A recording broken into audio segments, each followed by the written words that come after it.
মধ্যপ্রাচ্যে ইরান হলো সবচেয়ে শক্তিধর দেশ, কিন্তু তা আমেরিকানরা সহ্য করতে পারতেছে না, ইসরায়েলিরা সহ্য করতে পারতেছে না ইরান যাতে আরো শক্তিশালী হোক।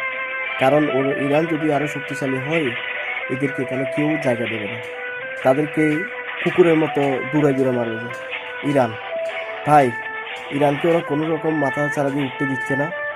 অবশ্যই অনেক আমাদের মুসলিম ভাইদের মধ্যে ঝগড়া লাগাই দিচ্ছে, মুসলিম দেশে দেশের সমস্যা লাগাই দিচ্ছে আমেরিকা। তাই ওদেরকে সচেতন হতে হবে, ইরানকে একটু সহযোগিতা করতে হবে, ইরান যাতে একটু ওই কাফের মুশরিকদেরকে দূরাতে পারে, তাদের যাতে ধ্বংস করতে পারে। ইরানকে অবশ্যই সবাইকে যে যেখানে আছে সেখান থেকে সাহায্য সহযোগিতা করতে হবে, সাপোর্ট দিতে হবে, উৎসাহ দিতে হবে। অন্য কেউ তো পারতেছে না, ইরান হলো বাঘ, ওকে তো দমক দিয়ে থামানো যায় না, বাঘকে যত দমক দেবে উল্টা সামনের দিকে যাবে। কিন্তু অন্যরা তো এরকম না।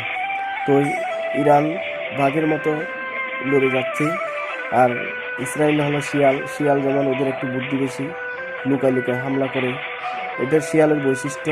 আর বাঘের বৈশিষ্ট্য তো গর্জে ওঠা, সামনে এগিয়ে যাওয়া। এটা হলো ইরানের সাথে মিলে বাঘের সাথে। তাই ইসরায়েল হলো শিয়াল, লুকাই লুকাই রাতের বেলা হামলা করছে, আপনারা সবাই জানেন। তো আমাদের প্রতিবেশী এখানে মুসলিম দেশ যারা আছে, তাদেরও উচিত ইরানকে আন্তরিকভাবে সহযোগিতা করা, সাপোর্ট দেওয়া, যাতে এই ইহুদিদেরকে ধ্বংস করতে পারে। ওদেরকে ধ্বংস করা অতি উত্তম হয়ে গেছে, ওদেরকে অবশ্যই ধ্বংস করতে হবে। না হলে এরা সারা জীবনে এভাবে বছরকে বছর মানুষকে হত্যা করবে।